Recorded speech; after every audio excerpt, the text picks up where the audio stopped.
sparks glow like fire in the dark tonight. A lonely jukebox playing something slow and blue. I take a sip of whiskey just to ease my mind, but every drop keeps bringing back the truth. Oh, baby, love can cut so deep. Even in my dreams, you never leave. I got whiskey and your memory burning slowly inside of me. Every note of this old guitar feels like telling my broken heart. I got whiskey in your memory, like a storm across the sea. If loving you was my only crime, then this lonely blues is mine. Your shadow dances softly on a barroom wall, like you never really walked away from me. The band keeps playing low and slow night, like they can feel this old heart bleed. Oh, baby, love can leave a scar, even when you're miles apart. I got whiskey in your memory, burning slowly inside of me. Every note of this old guitar feels like telling my broken heart. I got whiskey in your memory, like a storm across the sea. If loving you was my only crime, then this lonely blues is mine.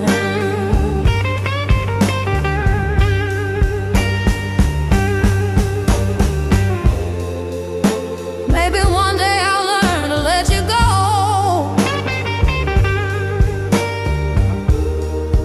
but tonight this pain still steals the show. I got whiskey in your memory, burning deeper inside of me. Every cry, this blues guitar sounds like calling where you are. I got whiskey and your memory, like a ghost that won't set me free. If loving you was my only crime, then this midnight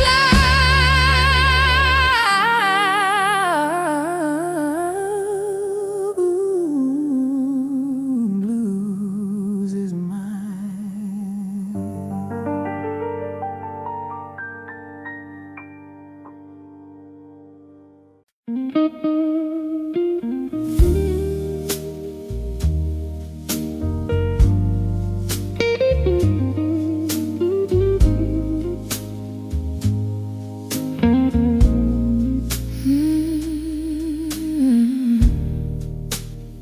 The neon light is fading on this lonely avenue. My whiskey's getting colder, like the love I had for you.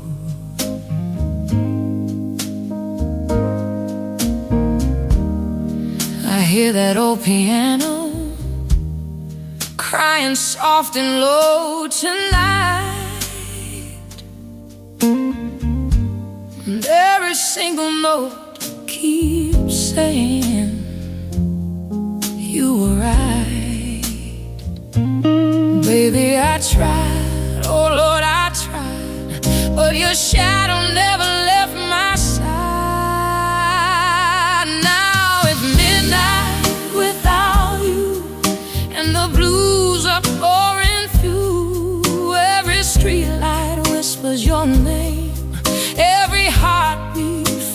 the same. Oh, it's midnight without you, and this lonely heart is true. If love was fire we once knew,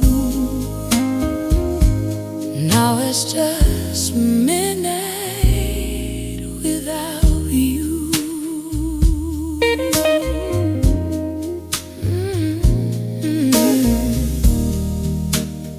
Your photograph is dancing in the smoke above the bar.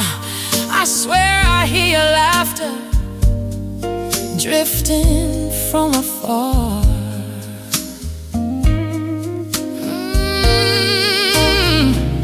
The band keeps playing slow, like they know my pain, and every broken melody falls like midnight rain. Baby, I tried, oh Lord, I tried, but your memory won't say goodbye. Now it's midnight without you, and the blues are pouring through. Every streetlight whispers your name, every heartbeat feels the same. Oh, it's midnight without you, and this lonely heart is true. If love was fire we once knew, now it's just midnight without you. Maybe tomorrow the sun will shine again, but tonight this heart won't mend. No, tonight this heart won't mend. Now it's midnight without you, and the blues are pouring through.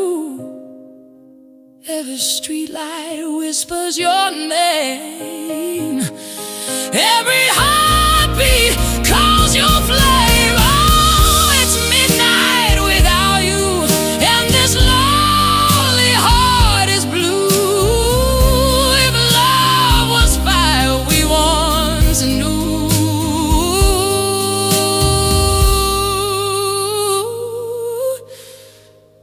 now it's just midnight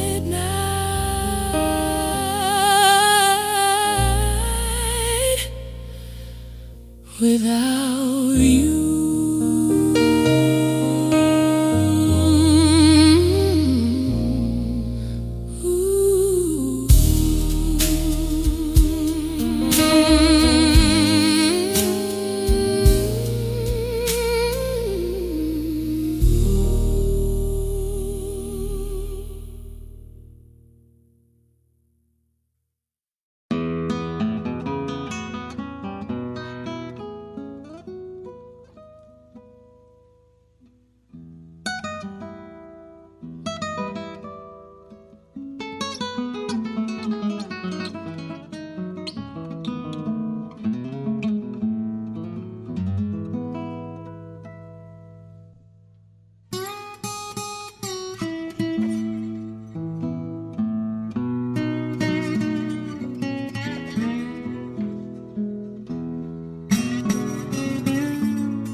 Cuando llega la noche,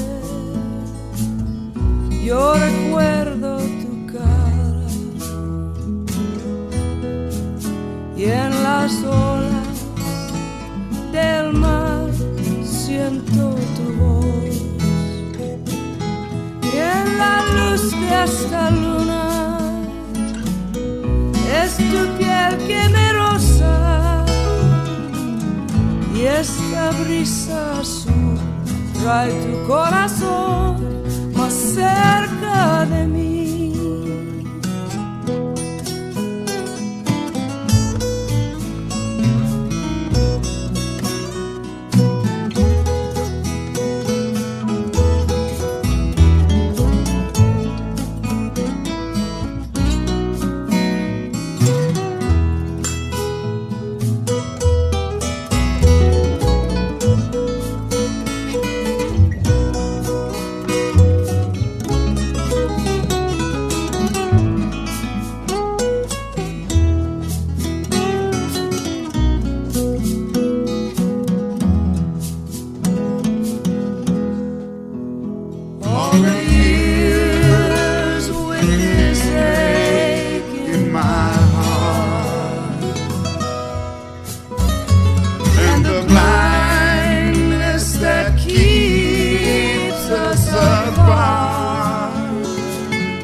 And the wings of this breeze are soon will sing me to you.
Su cara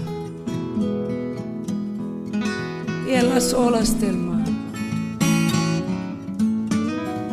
yo siento tu voz y la luz de esta luna es tu piel que me roza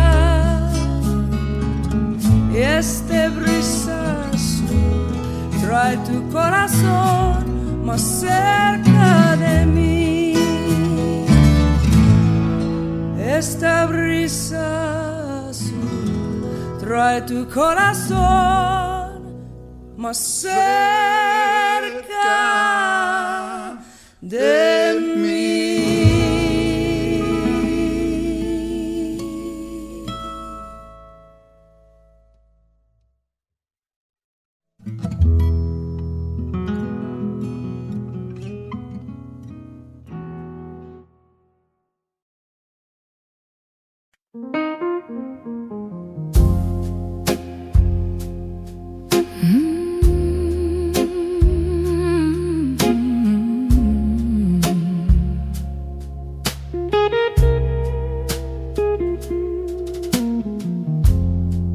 The neon light is fading, home is lonely avenue. My whiskey's getting colder, like the love I had for you. I hear that old piano crying soft and low tonight, and every single note keeps saying you were right. Baby, I tried, oh Lord, I tried, but your shadow never left my side. Now it's midnight without you, and the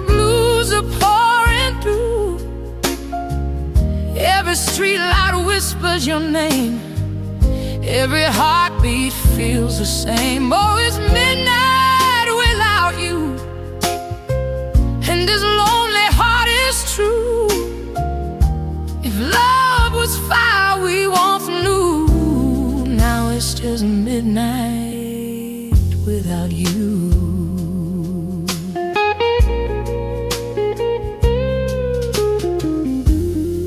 Your photograph is dancing in the smoke above the bar. I swear I hear your laughter drifting from afar.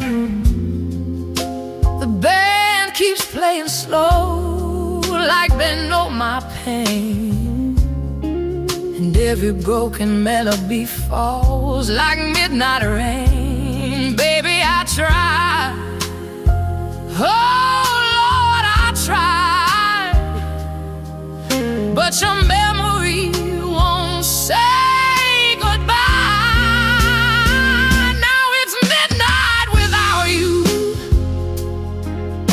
and the blues are pouring through. Every street light whispers your name. Every heartbeat feels the same. Oh, it's midnight without you, and this lonely heart is true. Even love was fire we once knew. Now it's just midnight without you.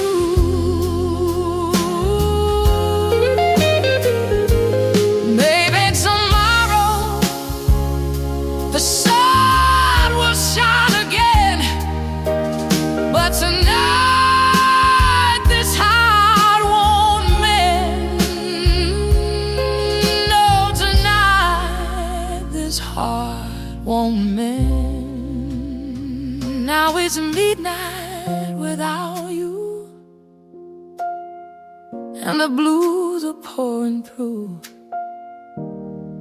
Every street light whispers your name. Every heartbeat calls your flame. Oh, it's midnight without you, and this lonely heart is blue. If love was fire we once knew, now it's just midnight without you.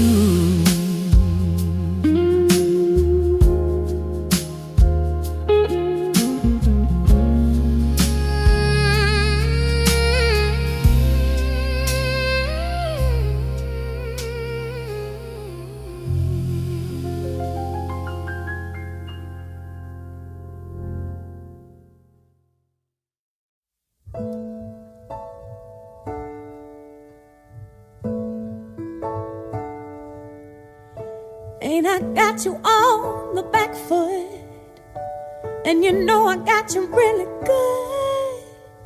And there's something deep inside of me I got to be.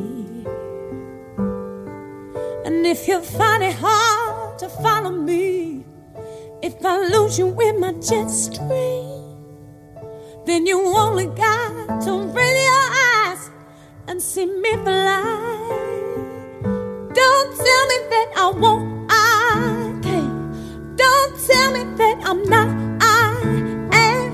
Don't tell me that my master plan ain't coming through. Do you tell me that I won't, 'cause I will. Don't tell me how to think, 'cause I feel. And yes, I know what's real and what I can do. Something that you won't see every day. A little girl who found her way through a world that's designed to break on love of your dreams.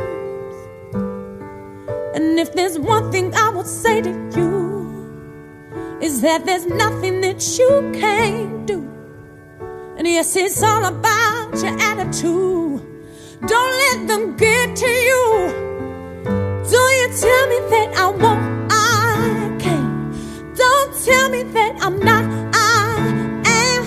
Don't tell me that my master play ain't coming through.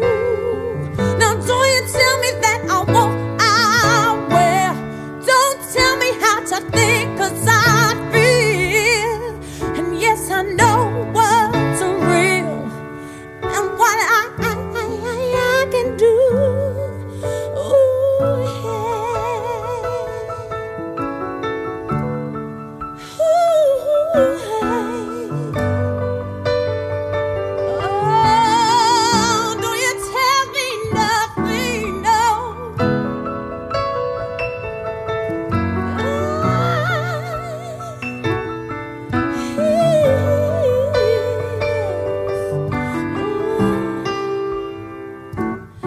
And we're singing in our own voice. We can make that choice to be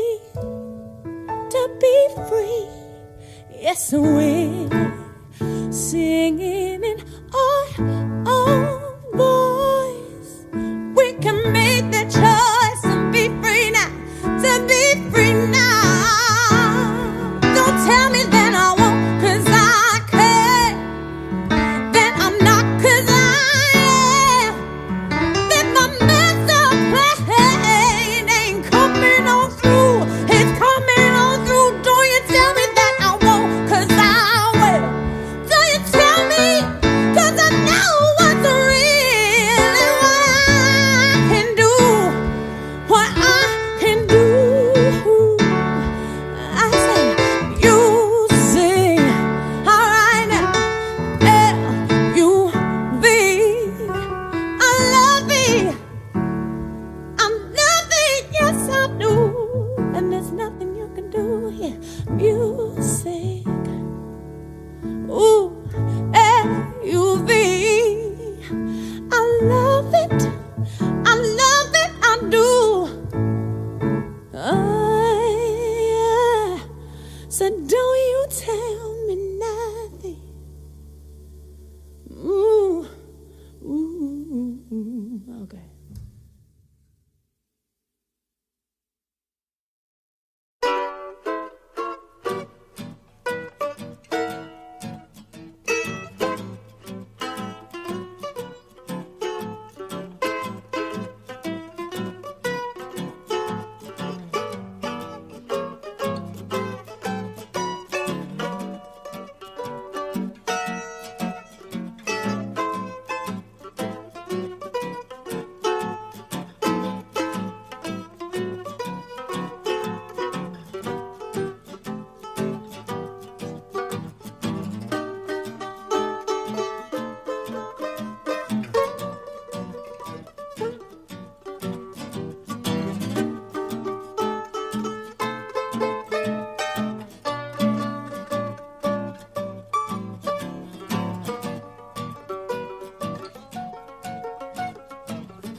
better come on in my kitchen, yeah, 'cause it's going to be raining outdoors.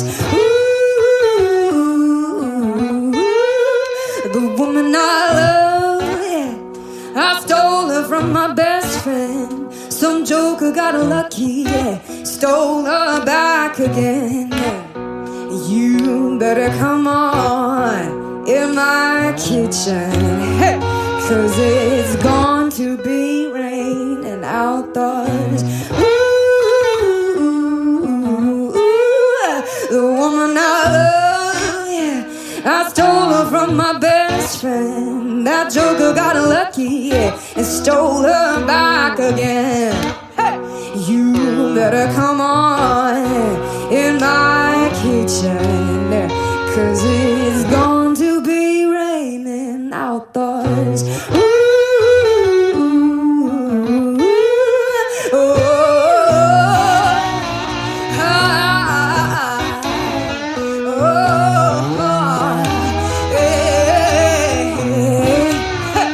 you better come on in my kitchen, 'cause it's going to be raining outdoors. Ooh.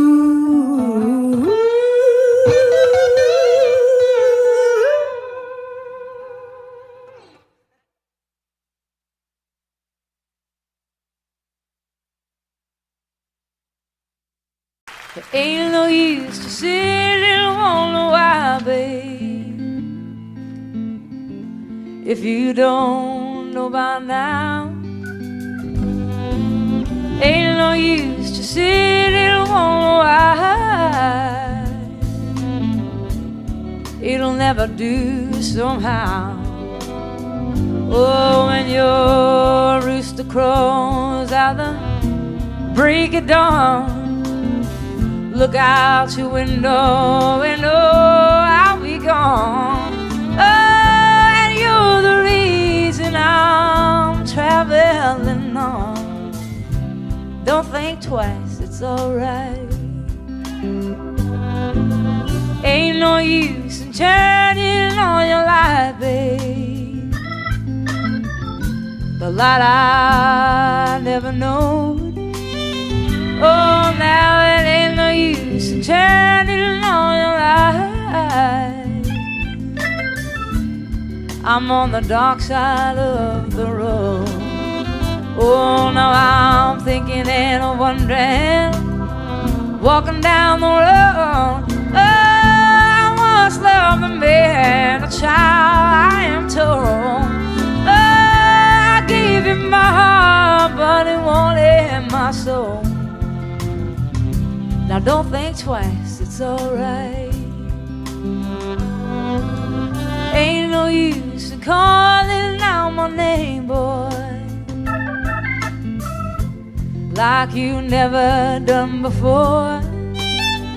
Oh, now it ain't no use in calling out my name now. I can't hear anymore. There was something you might do or say, oh, to try and make me change my mind and stay. Oh, but we never did too much talking anyway. Now don't think twice, it's alright.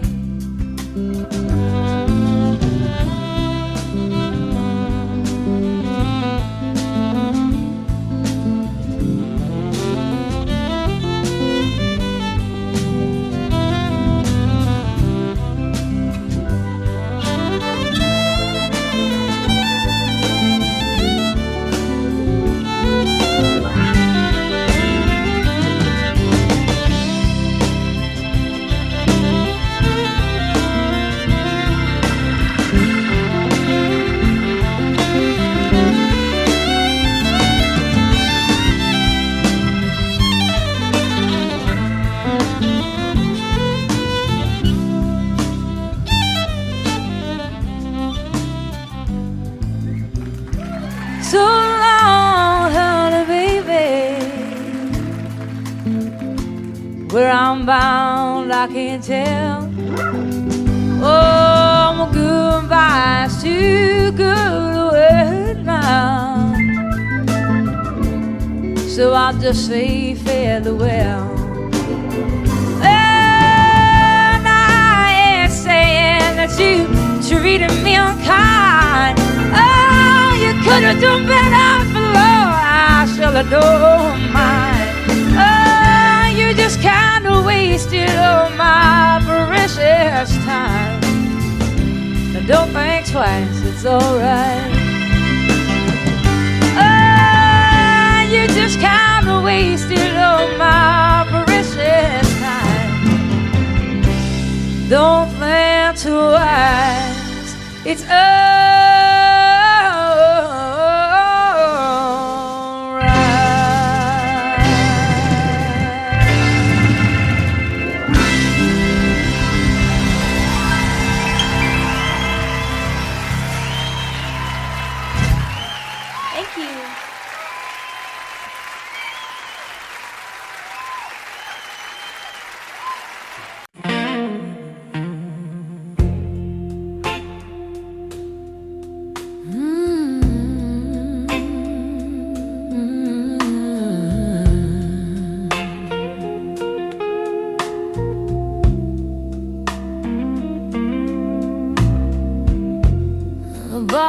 glow like fire in the dark tonight. A lonely jukebox playing something slow and blue. I take a sip of whiskey just to ease my mind, but every drop keeps bringing back the truth. Oh, baby, love can cut so deep. Even in my dreams, you'll never leave. I got whiskey in your memory, burning slowly inside of me. Every note of this old guitar feels like telling my broken heart. I got whiskey in your memory, like a storm across the sea. If loving you was my only crime, then this lonely blues is mine.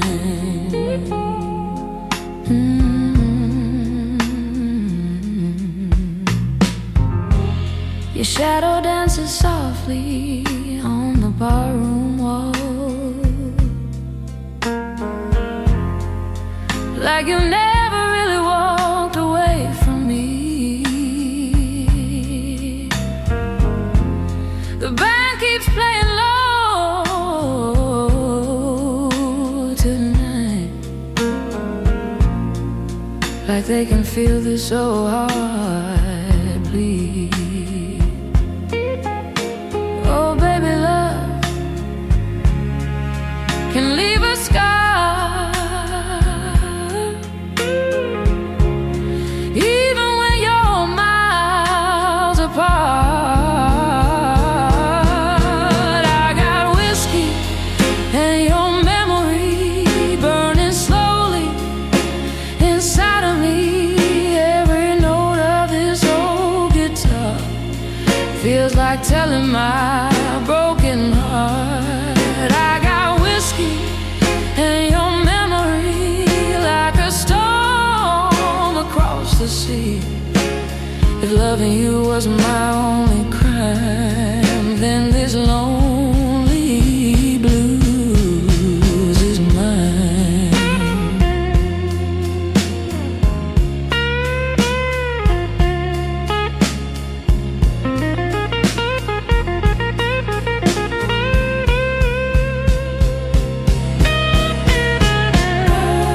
Maybe one day I'll learn to let you go, but tonight this pain still steals the show.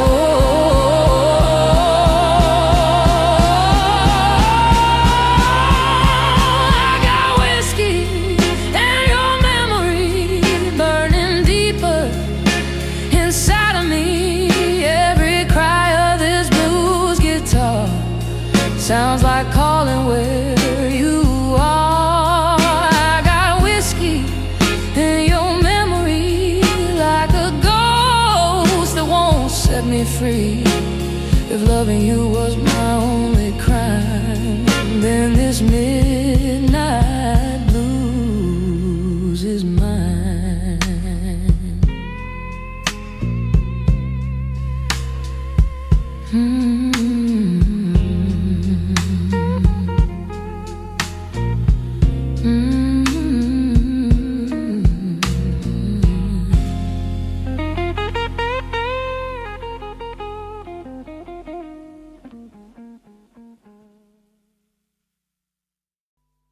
Had dinner with him last The night. grey man. Oh, were you? Basher. Oh, Basher. He's fantastic. What a fine man. A fine musician. They've got a picture of him on the wall of this VH1 studio in Camden Road where we were, and he looked like a lemur, like, because he's just had really light blue eyes, and just the photograph looked like he was holding a guitar, and he just looked like one of those exotic Madagascar lemurs that only come out at night. It was just great. We I used to run a little venue in the north of England, which was an old wooden pavilion that was been knocked down now, and we booked this band one night, and they pulled. So the agent said, "Well, I've got this other band called Brinsley Swartz. Do you want them to come?" Yeah. So we said, "Okay." So they turned up, and it was just brilliant. They went down a storm, and it was a really, really good gig. It was just amazing. Very, very good. Are we rolling? He's Okay. one of a kind, Oh, really. One man. of those people that you're just so glad he's around. Paul Carrick as well. Oh, great guy. Well, Bonnie, We're still here with our same jobs. I knew you were going to It's say a miracle, isn't it? that. A live album, and about time too. Tell me about it. Yeah. Not from lack of wanting. Really? So why now? A couple of reasons. I've been being besieged by people over the years that say, your live shows really capture you, and if only you could get one out, you'd really come across. And I was all ready to do one because of, Little Feat years ago had that great Waiting for Columbus album, and it really broke through and captured them in a way that the studio ones, although those were great too. And I just have been waiting and waiting. But the situation with Warner Brothers, where I was for the first 9 albums up until '82, I was with Warner's, and I wanted to do the live record after my 8th record, and it just didn't. They didn't really feel, and neither did I, that the promotion for it went well. To put it mildly, I'm trying to be polite. And radio really stopped playing any kind of progressive format, so I was basically shunted off into the hinterlands of fringe music. And even though I was selling well in my concerts and my core audience bought my albums, it wasn't the right label situation to put out a live record, because they didn't care enough, frankly. So it took me a while of waiting to get on a new label, and then God knows, after the Grammys hit, things have been really great with EMI Capitol, and I wanted 3 studio records under my belt to draw from great songs that people would be familiar with. And I've been basically planning to have this lineup of guests for a long time now, and finally I've got the great band that can play the songs as well as the ones that play in the studio, because most of them are the ones that are on the records. Indeed. I can't believe that these friends just happened to be around. There must have been a lot of phone calls going out to get all these guests on this album. Well, you've got to plan, because people's schedules are way in advance. I mean, I know what I'm going to be doing 5 years from now almost. So everyone's booked, and everybody's got their own album schedules. And Jackson said, I'm going to be recording, but it's if you can film and record in California, I bet you I can fly up for the day. Hornsby had already made room in his schedule for me. And this was planned in March in order to secure the mobile truck. The concert venues go on sale, at least a couple of months before. And, of course, the film crew, we had 9 35-millimeter camera, film for 2 days. So, that's almost $1 million type of proposition just for the film alone to film the 2 nights. And so, yes, it had to be way planned and approved and paid for in advance. But I must admit, the sound of the album is one of the best live recordings I've ever heard. Oh, fantastic. And I'll tell our engineer that, because he worked his you-know-what off trying to make it. Because I'm not a big connoisseur of live albums. I mean, I listen to James Taylor's and Peter Gabriel's, and of course, Little Feats I play a lot, and I have some live Westwood One radio programs that I've listened to and gotten copies of live performances where I've missed someone's tour. But I really wasn't an audiophile enough to know that it turns out, I've found out from doing interviews, that most live albums get listened to once and put on the shelf. So Ed said, he really wanted to go for, making this the best live sounding record he's ever heard. And he studied a lot of them about how much echo in the room echo to leave in and how much clapping between songs and how much talking, where there was a lot of deliberation that went in. And of course each song is from sometimes a totally different night in a totally different hall. So there's a lot of post-production work that went into this. And it works so well. A couple of things. Vince Gill has described you as the wildest lady he knows. All right, Vince. What do you think about that? I think he's the guy that all of us would love to get wild with, actually. He's the nicest star. Well, actually, Brian and Bruce and Jackson, my special guests, are pretty nice, too, in the unneurotic field. You know what I'm saying? Like people that are just folks when you meet them. I don't know if that was your impression, but I know that Vince and I, over the years, when he was in Pure Prairie League and I was still on Warner's, we ran into each other and we actually did a duet together when he was first a solo act. We did a song called Let's Do Something Even If It's Wrong. And he and I were both kind of wild. I don't mean that in a biblical sense. I just mean, wild rockers. We didn't get into this line of work because we like to go to bed at 9 o'clock. Well, you don't start till late anyway, do you? It's not late. You know what? I get up early when I'm off the road. I like the daytime hours because if you're not up partying at night, there's really no reason to be up past midnight unless you just get into one of those great moments when you can write and you're reflective and everybody else is asleep. But I've started to really like the early morning dawn hours. In London, when there's nobody else around, it's very good. I was in New York last year, and we drove out of the city we just drove out for about an hour at about 6, 7 o'clock on a Sunday morning. Nothing in New York. Very strange feeling. I very, bet it was very bizarre. strange. I bet. Very, very weird.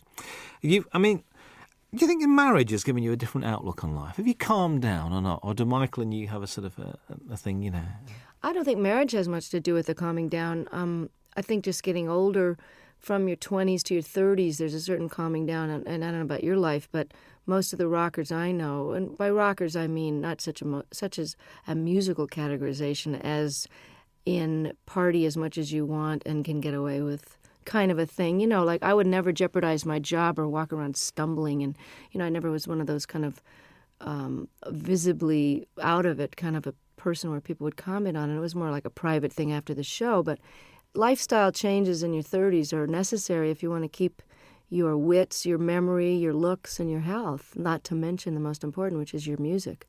So even though I never jeopardized my job, I think my effectiveness, how many hours of the day I was able to be productive, was starting to get affected by my extracurricular activities. So my calming down that way happened in my mid-30s when I kind of quit drinking and took up yoga and bike riding and doing all those things with the ravages of time so that you end up feeling more energetic and more able to do your gig and have more fun because it just isn't fun to feel bad, I know some people make a career out of it, but the feeling bad is for the young.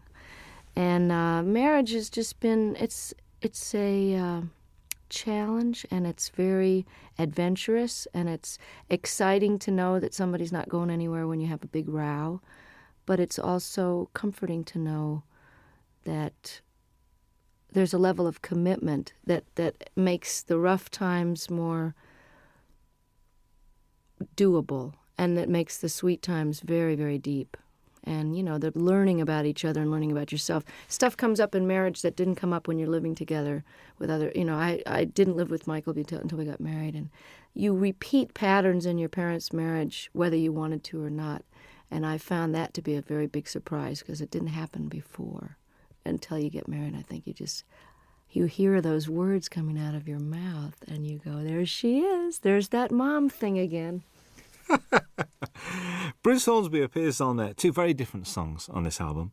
Very much Think Called Love and I Can't Make You Love Me. He's not only a great musician, but a really nice guy. And these two songs not only show the diversity of your talents, but also his as well. Was that why you asked him to play on those two songs? It was one of those things where on the tour we did together last year, we did a 4-month double bill of the Outdoor Sheds when my new album was out. And it's quite obvious that I just think the world of him. And he made such a difference on I Can't Make You Love Me. And then he invited me to play on and sing on his last record before this current one. Then we did the tour together, and as an encore, he came out and played the accordion, and he's a great practical joker, so it was a way to keep him off the monitor man's back, where he would probably have given me nothing but hi-hat in the monitors and messed with my sound on stage. So I kept him out of trouble by having him on stage, and, he's my favorite singer and writer, I think. It's just, Prine and Jackson Browne and him, that's it, and Paul Brady. I Can't Make You Love Me, I can't even imagine recording live without him on it. So he was very gracious, and I just got to participate in his PBS special and got to play with Pat Metheny, the three of us on stage alone, singing The Tide Will Rise. And it was just absolutely a highlight of, my respect for those men is just unbounded. And his musicianship is far surpassing anybody in the pop world that I know. He's really as nice a person as he is a genius, too. Whenever I bump into him, it's like, and it's like he sits down and he talks to you and he takes time. Mm-hmm. It's never, so I've got to rush now. He's just one of those guys. And I thought his current album was very, very good. I do, too. He's really a jewel, and such a normal guy, just like Don was. And it's interesting because I've gotten to know Brian the last few days more because we've been hanging out at the Top of the Pops. And he also is totally without any kind of ego attitude. And, he's not neurotic and paranoid or any of those stuck-up things that people get when they get to be a big shot. And I'm so lucky to have these guys as models because they've been famous longer than me. Hornsby came out of the box with big hits, and he's just nonplussed, totally regular guy. That's why you get on so well, because you're the same. You've got the same attitude, and that's why, and it shows. I reckon this record's great to listen to when driving. I've been driving around listening to this. I think it's brilliant. God, I'm so glad. It's so new that I haven't had reviews yet. So this is it. Give it to a friend. So go and drive around, listen to it, and it's great. A song on it, Shake a Little. New song to you. New song by the guy Michael Ruff, who wrote "Cry on My Shoulder" on Nick of Time, and. I listen to so many tapes of things where people have a cover letter that says, "This is so perfect for you. We've had you in mind," and then it's just dreck. So I appreciate the thought, but, I don't know whether to throw a bucket of water on them the next time I see them or just never answer their phone call. And then there's these jewels like Michael Ruff, who's a brilliant artist on his own and has never gotten the attention he deserves. And I think he's actually got quite a good career in Sweden going on for some reason. But he had 2 great records on Warner Brothers years ago, and the women are all mad for him because he's absolutely gorgeous. But what an unbelievable tune. I'm glad you mentioned it because I love it. I think it made a good single, actually. I was listening to it. I think so, would make too. A good single. Matters of the Heart is haunting. That's one where I think you mentioned this capturing the audience. You could hear a pin drop in that auditorium. They're all there as one, I think. And hadn't heard the song before, too, so that was really which is great. like, ugh. Yeah. And, did you feel that was a special performance that night with them? Exactly. That was why we picked that night's performance. All the great part about recording 6 nights is that we really got the best performance of each one. It was hard to choose sometimes, but there was always one that had that pathos and a unity of, whether it was a spontaneity or just not thinking about it. Everybody forgot about the tape, and the audience, for whatever, it's almost like a great meal or making love. There's just that one evening where it's that you're doing the same thing with your lover that you've always done, but it's just fitting and feeling perfect. And that this track has got a soulfulness to it, kind of a Ray Charles thing that, Michael McDonald is an incredible writer and singer. So the fact that to wrap myself around one of his songs like this is, you're as good as your material. And like I Can't Make You Love Me, this is one of those classic songs. I think what's nice about this record as well is it's not Bonnie Raitt's greatest hits live, which I'm so pleased about. It's a real, it's almost it's a comment and it's a reflection. Was that purposeful, the way you selected the songs? Yeah, and I'm glad to hear you say that. This is terrific that it's coming across, even in its shortened one-disc version of the 2-hour concert. We were actually surprised, Don and I, when we had to narrow this down, that this played as well, and we almost like this order better than the ones with the extra 4 songs on it. I had no intention of doing a greatest hits because why would somebody want to buy it? Well, I suppose they would want to have all those so-called hits on one record, but why not try letting the songs go out the way they've evolved over the last few years. I mean, Love Me Like a Man, I recorded in 72, and the guitar solo is never going to be the same twice.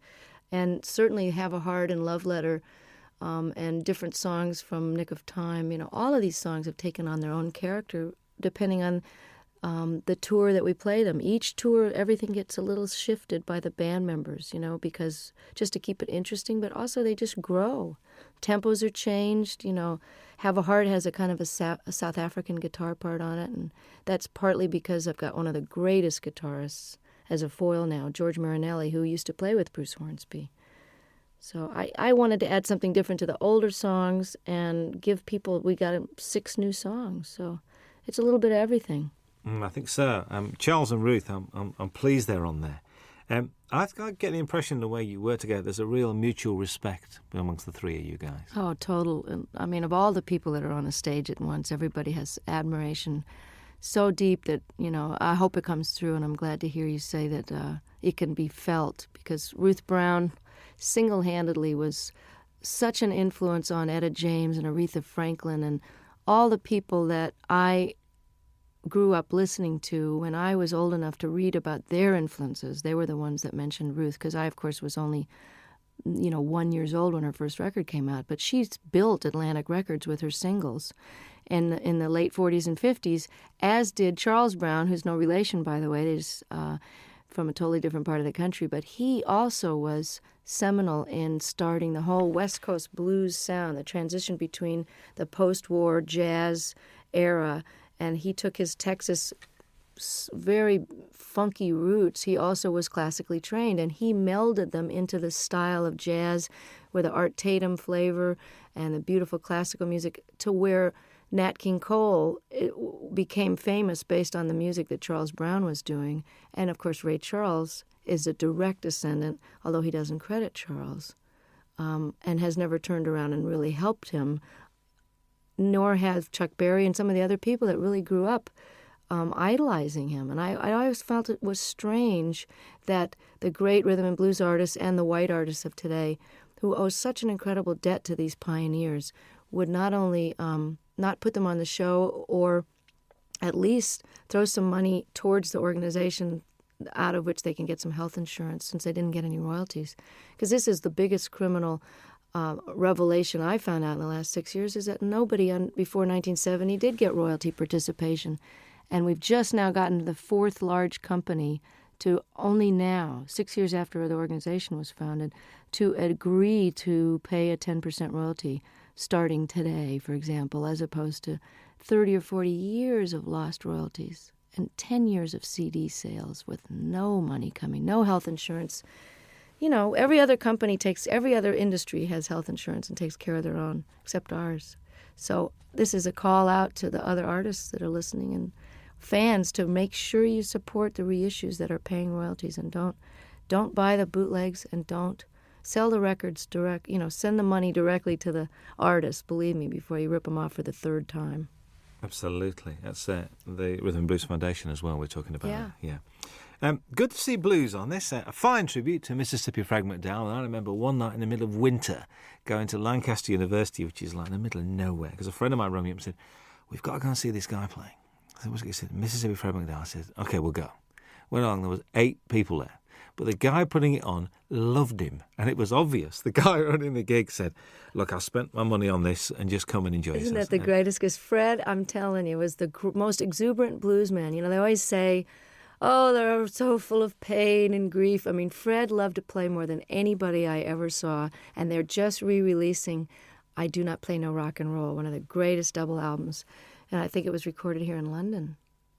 I'm not sure if that was the one, or maybe there was just that in concert where he's wearing this Mexican poncho over a bright yellow sharkskin suit with a bolo, string tie, just unbelievable getup, and loved the girls used to just flock around him, these little white American and English girls just bat their eyes at him, and he loved it so much. Just like John Lee Hooker is just rolling around enjoying his success now, Fred was like that, and one of the greatest Delta bluesmen that ever lived.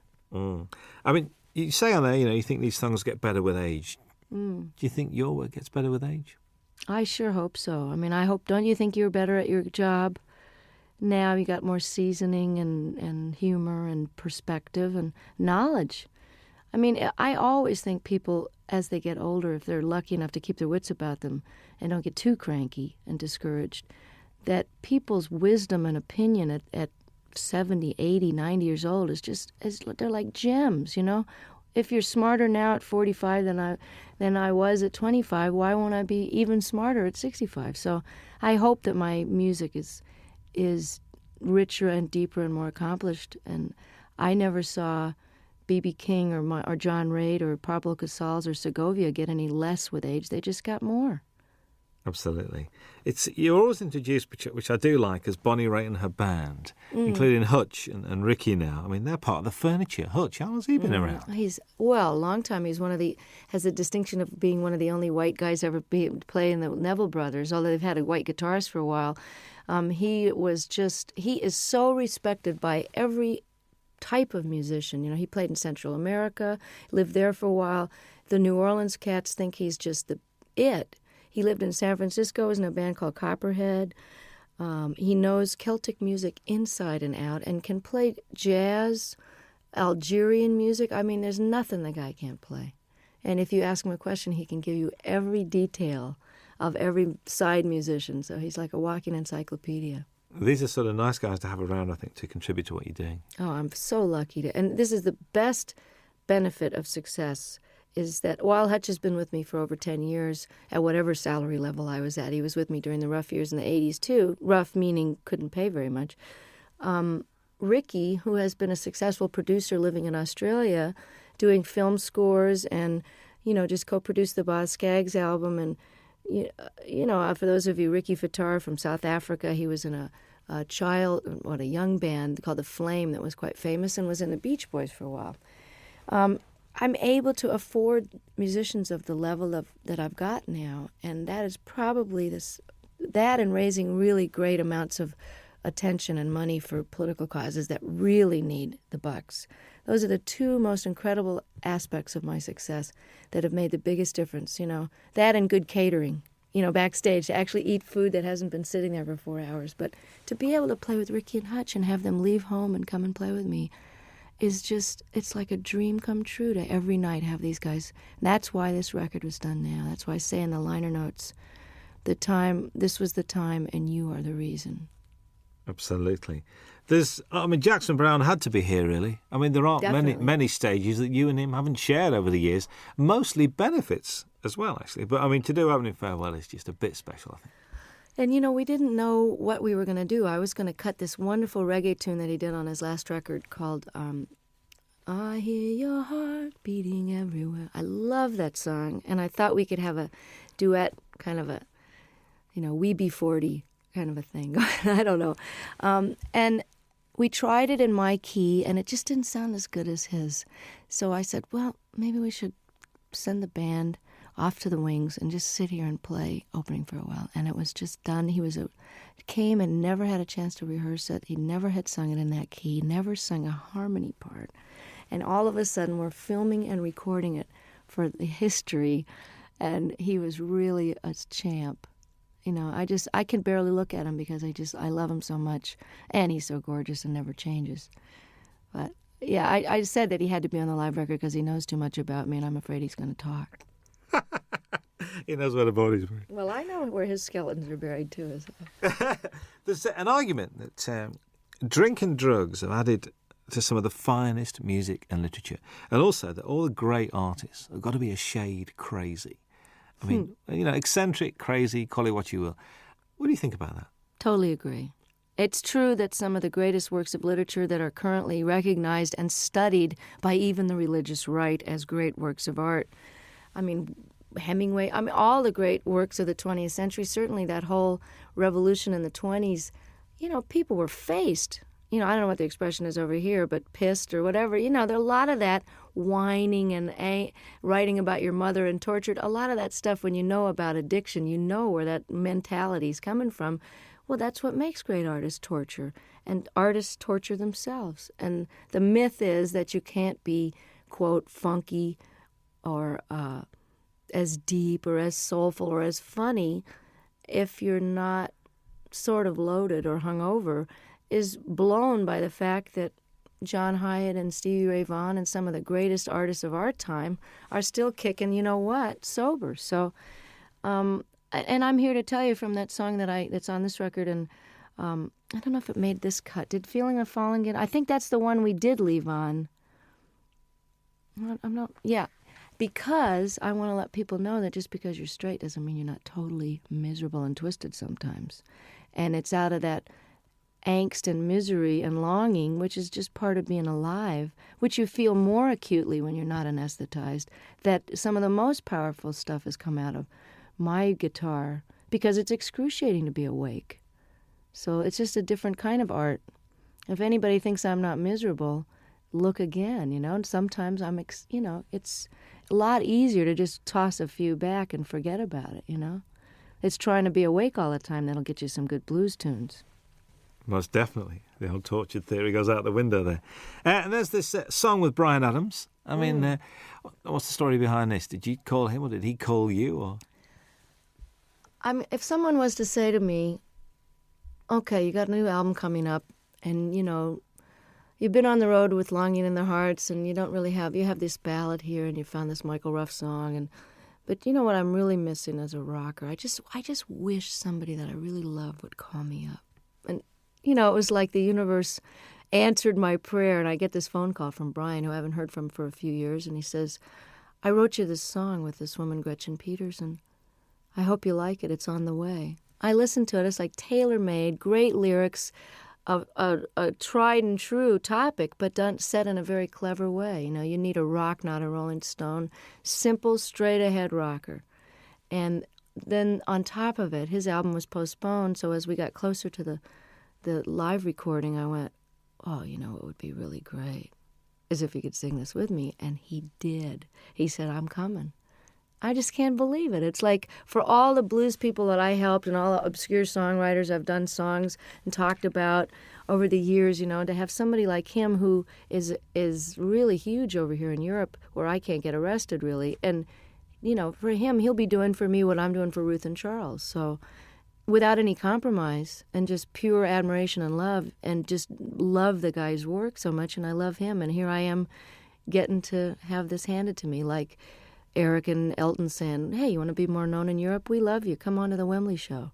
You know, that's the payback, is that it all goes around in a big circle, and then I get more well-known, and I can bring Charles Brown over to Europe. So that's the way it works, you know.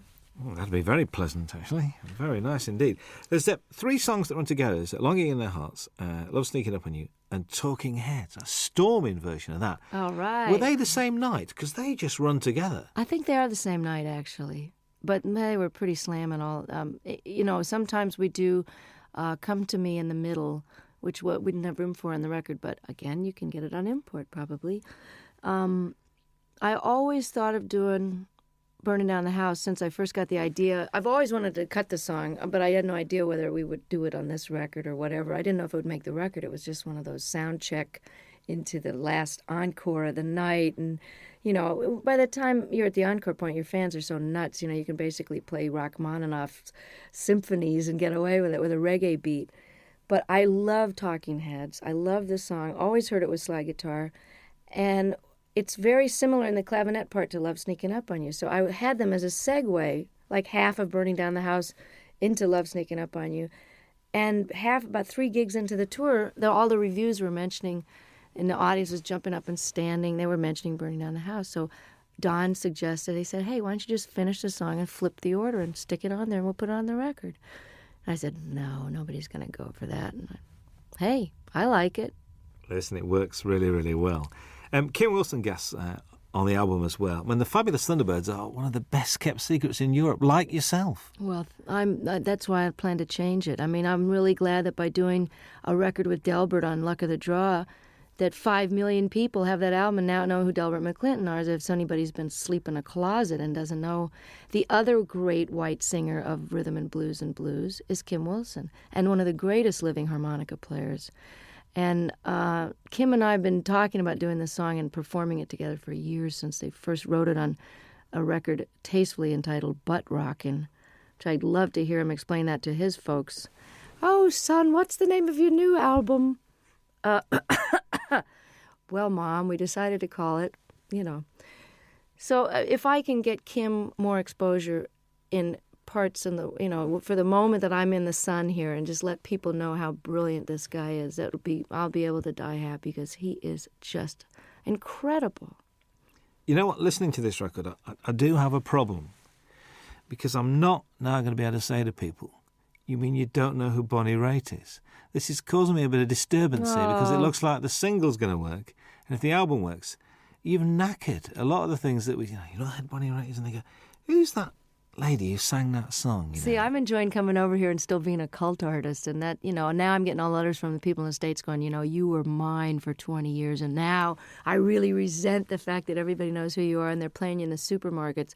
But I wrote the guy back. I said, hey, 20 years in small theaters, can't you cut me some slack? I get to have Ricky Fataar in the band and Hutch. Let me have a moment in the sun here. And while these rhythm and blues artists are still around, and while Kim deserves to be heard, let me show the rest of America about these guys. And I feel the same way about Europe. But if I'm a cult artist over here for a while longer, it would just be very nostalgic for me. I think so. It was a joy last time to walk into the Palace Theatre in Manchester and see it sold out. Wasn't that exciting? Joy. I'm inching my way to notoriety over here.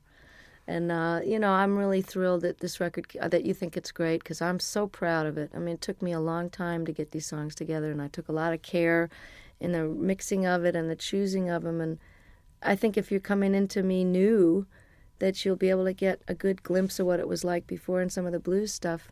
And, you know, I don't think anybody should be determined by their latest single. So, you know, I'm not a singles artist. So if you've never heard of me and you hear the Bryan Adams track and you like it, check out the rest of it, because there's a lot of good people on there that deserve to be heard while they're still able to play. I think so. I think how anyone cannot be moved by Jackson Browne's version of Stay, I will never know. And I just sang on his new record. It's just fantastic. Oh, there's a bit of to and froing, because you're on John Hyatt's record as well. Yeah, I know. Well, that's how it works. We all love each other, and, you know, I'm so thrilled that they want me to come and play and sing on their record. There's a great band out in New Orleans called the Subdudes, and I'm on their new record, and it's a fantastic record. Support act on the tour, actually. Oh, it'd be. And That's if you got there early, That's right. They were over here in England. It's true. That's right with you. How's the songwriting going? I mean, we've been progressing. We've had like 3, 4. You know, we're getting there. I'm inching up there in the quantity. But one of the reasons I'm taking a hiatus is because I haven't stopped working either on the Rhythm and Blues Foundation or the different benefits that I've done and organized. My own touring schedule, making up for all these years I didn't tour outside the United States. I haven't had any time to write, so it's time to go live a little bit so I've got something to write about. Because honestly, I mean, writing about the catering in my room in the hotel is not going to make it for a topic. And getting any more personal than I did on the last record would be a challenge, because I'm just going to have to figure out and take a break so that it's done from inspiration and not out of obligation. So does this mean that, I know because you're not a winter person, so come sort of spring, are you going to be treading these shores? I'm hoping to have the first break from touring in 25 years after this live record. I mean, I was doing this now, and I did a record with my dad, and it's out on Angel Records with a 42-piece orchestra. We did 3 songs together. It was just great fun. And I feel like I've done my bit with Charles and Ruth and Kim and done my major opus here, and it's time to take some time for me, because if you don't fill up and take some time off, there really isn't anything else to say. And I honestly don't think I'm going to be touring this next year unless for some ungodly reason, or perhaps truly godly reason, this record with Bryan and this record takes off in Europe, and then I'll be a brand new artist and come over and show people where it's really at. A brand new artist again? Yeah. Again. Well, you know, I'm an overnight success, Robin, you know that. There's a description that I read, I'd like your comments on, really. After years of singing about broken hearts, faithless lovers and no good men, Bonnie Raitt entered the 90s at the peak of her already lengthy and impressive career. Has the 90s been good to you, do you think? Oh, yeah, definitely. I mean, I don't think you could argue with the kind of Cinderella story that happened to me when I well, just a lot of changes were made personally before the Grammys happened. But I think your 40s, while, like as I was mentioning before, it's a little harder to be older and awake. it's also easier and more fun to be wiser.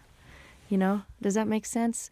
It's easier because I know how to do things better, and I know how to handle stuff. I can handle my success. I can handle disappointments. I don't mind getting angry. I know that it's not going to last for 5 days. I'm just getting angry. So the process of growing up is happening now as it is for a lot of rockers, because it's just sort of a postponed adolescence sometimes until your 30s and 40s, and then that's when people settle down. So I've had a really great last 5 years, and I'm looking forward to another 25 and another couple of live records in the middle of those. Absolutely. Bonnie Raitt, thank you very much indeed. Nice to be back. Hi, this is Bonnie Raitt. Very happy to be with Robin Ross on your radio. I want to go to Scotland. Right? If we send him a tape, right, he'll do a 2-hour special.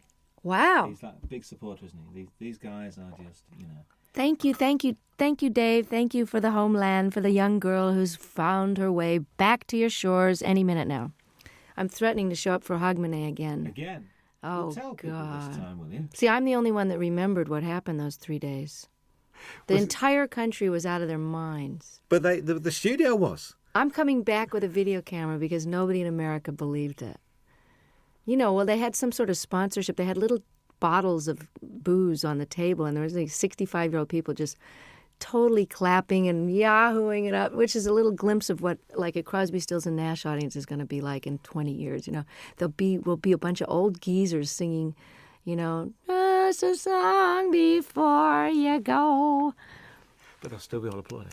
And Sheena will be singing Morning Train, and me and Brady will be out there on walkers singing Thing Called Love. Yeah, I found another Brady Buncher. Curtis Stigers is a Brady Buncher. Yes, he is. Curtis Stigers is a Brady Buncher. I found somebody else as well. You know, guess who cut Paradise is Here? Cher. Heard it from Brady's lips today. I'm not kidding. That'd be great. Let's find it right now. Really? So that must be this new album, because she's done the Mark Cohn Walking in Memphis. That's the single. So it'll be on the same album. Well, it's good. album. I'm glad that she's going to get them some wider attention, you know? Brady's record was great, wasn't it? Mr. Cummings won't know what's hitting. He won't know what to do. I know. He's great. I ring him up. I really wanted to do that song too, but Tina had already done it. I think that Cher track's coming out for Christmas as a Christmas single. Paradise is Here? Well, that's good. I'm glad. I mean, I don't know who produced her, but I hope it's great. My engineer's producing Anne Murray's new record, which should be great. All right. Yeah, she's terrific.